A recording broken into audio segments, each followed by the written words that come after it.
De la tarde queremos dar la bienvenida a la doctora Giovanna Vélez. Ella es asesora del despacho ministerial del Ministerio del Interior. Queríamos conversar con usted sobre estas nuevas normas que ya han sido promulgadas y que tienen que ver con la expulsión de extranjeros que cuenten con prisión efectiva y que establece penas a quienes reingresen a nuestro país. Esto es en el marco de las facultades otorgadas por el Legislativo al Ejecutivo en materia de seguridad ciudadana. Ok, sí es verdad, muchas gracias, muy buenas tardes, gracias por la invitación. Sí, efectivamente, el día de hoy han sido publicados en el Diario El Peruano 2 decretos legislativos, ¿no? En el marco de esta delegación de facultades y también como parte del trabajo de la gestión del señor ministro Vicente Romero. ¿En qué consisten estas dos modificatorias, ¿no? Una es la modificatoria al Código Procesal Penal, al artículo 205 referido expresamente a control de identidad. ¿Cuál es el cambio que se está dando? ¿No? Que hasta antes de la publicación de esta norma teníamos un plazo de 4 horas para control de identidad, tanto para nacionales como extranjeros. A partir de mañana, que ya entra en vigencia la norma, el control de identidad excepcionalmente para extranjeros, el plazo va a poder extenderse hasta 12 horas. ¿Para qué? Para plena identificación, ¿no? ¿Qué es lo que pasa? Por ejemplo, la Policía Nacional, en el marco de su labor de prevención y de investigación del delito, solicita documentos, ¿no? Si solicita documentos, en el caso de los nacionales, por ejemplo, y no portamos en ese momento nuestro DNI, vamos a la comisaría, se hace una verificación en RENIEC y quedamos plenamente identificados, ¿no? Nos podemos retirar, salvo que tengamos algún tipo de requisitoria o algo no que se advierta de justamente esa plena identificación. En el caso de los extranjeros, es difícil poder determinar a veces esa identificación porque algunos tienen varios documentos de identidad, porque se tiene que cruzar información con autoridades consulares, con cooperación internacional. Entonces el plazo de 4 horas era insuficiente para poder hacer todo ese cruce de información que llevara a esa plena identificación, ¿no? Y tenemos un ejemplo, ¿no? El caso de uno de los integrantes de una banda criminal, los Malditos de Canta, ¿no? Ahí teníamos un sujeto que tenía como 3 identidades, ¿no? Entonces ese plazo de 4 horas era insuficiente y por eso es que en esos casos va a extenderse seccionalmente a 12 horas. No, si el ciudadano, o sea, si nacional o extranjero cuenta con un documento que lo identifique plenamente, no va a haber ningún problema, ni siquiera 4 horas. ¿En qué momentos procede este procedimiento de control de identidad? ¿Puede darse incluso al intentar ingresar a nuestro país, ya sea en los puestos fronterizos o en el aeropuerto, o solo es a través de una intervención que se puede realizar en las calles y luego conducido a la comisaría?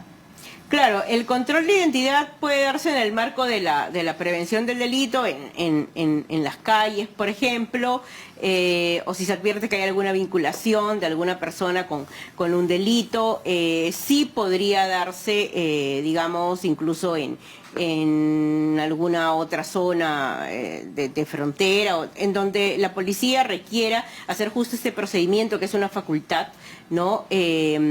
Para poder prevenir el delito, ¿no? Entonces ahí, si es que no se cuenta con este documento de identidad, se va a tener que extender el plazo para identificar. No, para identificarlo plenamente. Si se advierte que tiene una captura internacional, por ejemplo, entonces se va a poder detener inmediatamente. Si es que hay algún tipo de vinculación a un hecho delictivo, se comunica al Ministerio Público para que siga el plazo, siga, digamos, la medida correspondiente, ¿no? Ante el Poder Judicial que solicite una detención, digamos, y también se va a poder comunicar a la oficina consular para que se le informe de las diligencias y el tiempo que van a demorar, ¿no? Para una protección al ciudadano. Dependiendo de la nacionalidad de la persona. Ahora, la otra norma tiene que ver con la expulsión de migrantes que hayan cumplido pena por delitos graves, como casos de extorsión, sicariato, delitos de violación, feminicidio, secuestro y otros, ¿no?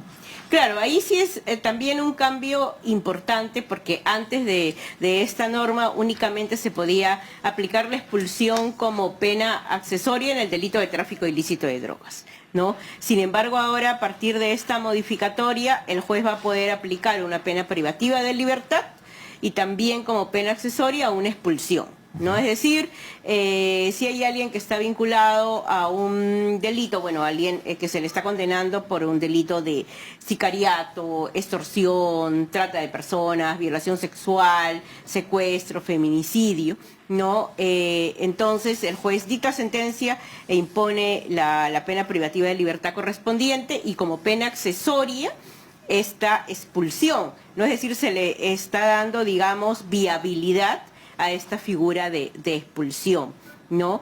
Para que pueda establecerse luego de cumplida la pena. Luego de cumplida la pena, ¿por qué? Porque también acá queremos preservar los derechos de las víctimas, ¿no? Entonces, no llevar tampoco a situaciones de impunidad, ¿no? Entonces, que se cumpla con la pena que corresponde y luego se expulse, ¿no? ¿Cómo se hace viable la expulsión, por ejemplo, de un ciudadano venezolano? No tenemos fronteras directas con Venezuela. En este caso tendría que ser a través de un vuelo aéreo. Claro, ahí es importante señalar que justamente se están realizando las coordinaciones necesarias en el marco de la cooperación internacional para poder viabilizar este tipo de expulsiones, ¿no? Es parte de una política migratoria que bueno, ha empezado con la emisión de estos 2 decretos, ¿no? Pero también se van a dictar otras medidas correspondientes más adelante. Y este decreto también incluye la pena de cárcel no menor de 4 años para quienes faciliten el reingreso clandestino de migrantes que tienen sentencias. Esto se refiere a sentencias en sus países determinados. Claro. Es importante señalar que aquí, bueno, hay 2 modificatorias. Una, efectivamente, como bien has mencionado, aquel que favorece este ingreso, este reingreso ilegal, ¿no? A nuestro país con estas penas de hasta 6 años. Pero también el reingreso clandestino. Entonces, el reingreso clandestino implica que se tenga una sentencia condenatoria, que puede ser aquí o puede ser en su país de origen, o una expulsión, por ejemplo, ¿no? Por ejemplo, aquí un caso tenemos del cómplice del maldito Cris. Él tenía una expulsión como medida administrativa y sin embargo estaba en nuestro país, ¿no? En ese caso aplicaría, por ejemplo, ese nuevo tipo penal de reingreso clandestino. Es decir, ya la Policía Nacional va, si advierte esta situación, o por ejemplo que han reingresado con documentos falsos, los va a poder detener, ¿no? Entonces ya no, acá se está dando este marco para la operatividad policial, ¿no? Ya no tener que esperar que esta persona que ha reingresado de esta manera irregular cometa otro delito, ¿no? Es decir, que robe, que asesine, que viole o que esté inmerso en otro delito, sino que ya se le va a poder sancionar prácticamente, o sea, detener en flagrancia si se advierte ese supuesto, ¿no? Y eso es importante porque hay lamentablemente una vinculación entre lo que es la migración irregular o estas faltas administrativas que se tienen, ¿no? De expulsión, con una criminalidad ya a nivel transnacional, ¿no? Y justamente hemos revisado también que Chile tiene como proyecto, piensa ingresar a su ordenamiento también este reingreso clandestino, ¿no? Listo, muchas gracias, queda claro entonces, y nosotros vamos a hacer seguimiento, porque a partir de mañana entran en vigencia entonces estos nuevos decretos, estas nuevas leyes. Claro, a partir de mañana, y por eso quería dejar claro que no se está penalizando, no se está criminalizando la migración, sino aquellas personas que delinquen, ¿no? Y aprovechar también en dar un mensaje, porque tenemos un proceso de regularización de migrantes que vence el 10 de noviembre, entonces aquellas personas que aún no han regularizado su situación, que puedan hacerlo acercándose a las oficinas de migraciones. Muy amable por haber estado con nosotros esta tarde. Bien, Sí, de esta manera gracias. nosotros llegamos al momento final de Noticias Tarde. Ha sido un gusto acompañarlos. Nos vemos. Hasta la próxima.